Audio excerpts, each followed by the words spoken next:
She boarded like silence in silk, unseen, unwelcome, unforgettable. They called her entitled. Just before the flight attendant kicked her. Gasps. Phones raised. A stumble that would cost millions. She never raised her voice, only her eyebrow. What happens when the woman you kicked off the plane owns the airline? The cabin door hissed open as sunlight spilled onto the carpeted jet bridge. Her heels struck the floor like punctuation marks, deliberate, unfazed. A cream trench coat, collar sharp, belt cinched with precision. Amara Fulton didn't glance around. She knew her seat, knew the eyes, knew the weight of existing where they assumed she didn't belong. First class was hushed luxury. Linen headrests, champagne breath. A man in a navy suit glanced up from his Wall Street journal. Then came the voice. Tight, Midwest chipper with steel underneath. "Excuse me, ma'am? First class is forward, coach is back that way." Amara turned, slowly. Her lips parted with something softer than defiance. Je suis exactement là où je devrais être. Fluent. French. Cold enough to chill the air between them. The flight attendant blinked. "You speak French?" she asked. Amara didn't answer. She offered her boarding pass. Row 1A. The woman scanned it, then her, then back again. Something in her mouth twitched. A smile trying to be polite, losing to contempt. "I'm gonna need to double-check this with the gate." Behind them, a boarding line stalled. A mother shifted a diaper bag. Amara remained still, a pillar of grace, the kind that made silence loud. She was seated now, a folded paper tucked beneath her palm, a boarding pass that matched the plaque above her head. The air still buzzed with unsaid questions. The attendant leaned toward the man across the aisle. Tall, cufflinks, corporate smugness. "She says that's her seat," she whispered, just loud enough. "She says," he echoed, smirking. Maybe she won it on a radio contest. Laughter, quick, contained, but not by Amara. She unfolded her napkin. The cart never reached her. Every glass poured passed her by. The attendant smiled at the suited man. Mr. Lanning refilled his drink twice, but skipped her row. Again. "Would you like something to drink?" she finally asked. Amara said, "Water." Still. She received sparkling, warm, with no ice. She sipped once, swallowed slow. She knew when she was being tested. Then it happened. The attendant returned, this time with a frown carved deep enough to leave marks. "I'm sorry, but there's been a mistake. This seat is reserved for an upgraded client. You'll have to move." Amara blinked. "It's my seat." A voice behind her muttered, "Unbelievable. I'm asking you nicely." The attendant added, her voice too loud. Amara didn't move. The attendant leaned in. "Don't make this harder than it needs to be." Amara said nothing. Her stillness burned hotter than shouting. Passengers watched now, caught between discomfort and amusement. "Security will be called," the woman warned. Amara exhaled through her nose. And then, the flight attendant kicked the side of her shoe. Quick, shameful jolt. Amara flinched, breath stolen. Gasps rippled like turbulence. The phone cameras came up. 1, 2, 3. The gate agent arrived. "What's going on here?" "She's refusing to move," the attendant said. "She's in her assigned seat," Amara replied, voice velvet over steel. Too late. They asked her to step off. She did. Slowly. Dignity folded neatly. Trench coat flowing behind her like justice not yet served. She sat alone in the terminal, phone dark. No calls. No panic. Just her reflection in the glass, calm as a tide before the shift. Somewhere, an executive would watch that video. Somewhere else, a boardroom would fall silent. But Amara only blinked. This wasn't her first humiliation, just their last one. Rebecca Holt didn't sleep that night. The video had gone viral. The comments hit harder than turbulence. "What airline is this? Did she just kick her?" She handled that with grace. "I'd have sued." Still, she smirked when she clocked in. The airline would back her. They always did. But there was a name no one expected to see in the morning's emergency meeting. On the agenda, A private shareholder inquiry. Name, Amara Fulton. Majority silent stakeholder. Former CTO of Nimbus Aerotech. Multilingual. Investor. And yes, the woman from 1A. The executive conference room was too small for the shame inside it. Beige walls. Coffee stains. Flight maps on the wall like a prophecy gone wrong. Rebecca sat at the far end, arms folded, as the regional director cleared his throat. We're addressing a situation regarding public image. Viral footage. Unfounded assumptions. Pause. A shareholder is involved. She glanced around. Shareholder? Amara's name slid across the screen in cold blue font. Her photo, the very moment she stepped off the plane, trench coat and all. The director tried to explain. Miss Fulton is not only a key investor. She holds majority voting rights on personnel decisions in this region. Rebecca blinked once. Then again. She's what? No one answered. The silence said enough. Back at the terminal, Amara didn't demand a meeting. It was requested for her. A black car. A white envelope. A quiet escort into a side door with no signage. The regional director stood waiting like a student outside the principal's office. Miss Fulton, I want to personally apologize. She removed her sunglasses slowly. Why would you assume I'm here for an apology? His voice caught in his throat. She walked past him. The video had crossed 2.3 million views by midday. Hashtags trended. Hashtag Seat 1A and hashtag Fulton Flight. Meanwhile, Rebecca scrolled through comments. You kicked a woman in heels? How racist do you have to be to assault a first-class passenger? She turned off her phone, but not before seeing her own name begin to trend. And then a second video surfaced. The smirk, the whisper. Maybe she won it on a radio contest. Her voice, her laugh. It was all there now. Amara walked the maintenance hangar as if inspecting a fleet of decisions. Every bolt, every rivet, every hire. Her father had cleaned airplane cabins in the 80s, back when colored hands didn't touch cockpit doors. Now she owned the jet stream, and as she passed a mechanic, he tipped his cap without knowing why. Power doesn't always need introduction. Sometimes it wears Louboutins and silence. Rebecca received the summons like a court date. Not HR, not customer service. Boardroom 9A, reserved for shareholder hearings. She arrived wearing a smaller version of her usual self.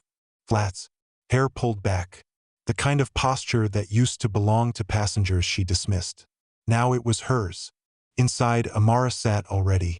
No smile, no papers, just presence. Miss Holt, the director began. Do you recognize the person in this footage? He pressed play. The kick, the stumble, the stillness. Rebecca nodded. Ah, yes. Do you remember what you said? She didn't answer. The room did not blink. I didn't know who you were, Rebecca blurted. Amara's eyes didn't flinch. That's the problem. You thought you did. Pause. I was calm. I was seated. I was compliant. And you still couldn't let me be. Rebecca opened her mouth, then closed it. Somewhere in the silence, she knew. This wasn't about punishment. It was about reflection, and power reclaiming its space. Across the office, department heads received an email. Subject: Leadership Reassignment and Diversity Training Directive. Effective immediately, Rebecca Holt would be placed on administrative leave pending demotion review. Effective immediately, all staff would undergo cultural accountability assessments. Attached: a message from Amara Fulton, simply signed, Silent Stakeholder No More. No emoji, no flourish, just clarity, justice without noise. Rebecca sat in her car with the door open. Air thick, pride gone. She wanted to scream, but the tears wouldn't come. Not because she was sorry, but because the world had watched. And she wasn't the victim. Not this time. Not ever again. Meanwhile, in a different terminal, Amara stepped aboard a new flight. Same airline, same route, different crew. They greeted her by name this time. Miss Fulton, welcome aboard. May we take your coat? She smiled. Yes, you may. The elevator ride to HR was unusually long. Not in seconds, in silence. Rebecca stood alone, watching the floor numbers descend like judgment. No phone, no allies, just her reflection in the brushed metal, looking more like a passenger than staff. She tried to smile when she entered, but the receptionist looked down instead of up. "Room 3, she muttered. Even the walls were colder here, as if dignity had been turned off like central air. Behind the frosted glass, the HR director didn't ask questions. He read statements. A pattern of misconduct. Multiple verified testimonies. Not in alignment with company ethos. Rebecca didn't interrupt. Not because she agreed. Because she could feel the edge now and it was closing in. Meanwhile, Amara met quietly with the board. No press. No grandstanding. Just her voice and facts. The issue is bigger than me. It's systemic. And it's cultural. They listened differently now. Not just because she was right, but because she had receipts, ratings, and 14% stock leverage. In the hallway, junior staff whispered, "She's the one who kicked her? Didn't even know who she was. Wild. She used to roll her eyes at me when I needed help with wheelchair passengers." Rebecca heard pieces of it. Not all. Just enough. That's how reputation dies, not all at once. But in whispers that no longer hide. The video made the morning news. But this time, they didn't blur faces. This time, the anchor used Amara's full name. Amara Fulton, the once silent shareholder, is now leading a cultural reset at Falconair. On screen, Amara shaking hands with maintenance workers, meeting with DEI advisors. Rebecca sat on her couch, eyes wide. They didn't even mention her name. A new uniform memo was released, subtle changes. More inclusive fit guidelines. Optional hair policy revisions. Language fluency bonuses. At the bottom of the memo, change authorized by lead equity partner, Amara Fulton. Some smiled when they saw it. Others grew quiet. They remembered the way she'd walked off that flight, like she owned the sky, because she did. One steward in training, a young black woman named Kiera, had saved the video. Not to repost, but to remember. She watched it again that night, then folded her flight handbook. She walked through that kick like it was wind, she whispered. Not everyone makes it to seat 1A. But now it felt like someone opened the door. Rebecca's lawyer advised a quiet resignation. It's better than being dismissed. You can still work at a regional or private carrier. She didn't respond, because for the first time in 17 years, no one wanted her in the sky. It was never about the badge or the wings. It was about the arrogance she thought made her untouchable. And now, she wasn't even clickable. At the quarterly shareholder briefing, Amara took the podium. No blazer, just a soft charcoal dress and unapologetic poise. She didn't speak about the incident. She spoke about legacy. Equity isn't just a financial term. It's what lives in the culture we build, the silence we allow, and the people we overlook. Applause. Not performative, reverent. Outside, she walked to her car alone. No entourage, no cameras. She paused at the rearview mirror, not to check her face, but to remember it. The woman she was when she boarded, and the woman who now commands the fleet. Different, not because she changed, but because the world was finally forced to see her clearly. The official memo came through on a gray Monday morning. Rebecca Holt has voluntarily resigned her position at Falconair effective immediately. We thank her for her service. There were no interviews, no statements, no farewell emails, just an empty locker, a stripped badge, and silence. She packed her suitcase alone, the same way she used to roll it through terminals, except now no one looked twice. Meanwhile, in a modest conference room in Atlanta, Amara sat with her sleeves rolled and her voice measured. "We don't just need new policies," she said, looking at the faces around her. "We need new instincts." The team nodded, not because she was a boss, but because she'd been a witness, target, and a survivor who didn't flinch. Weeks passed. Uniforms changed. Protocols shifted.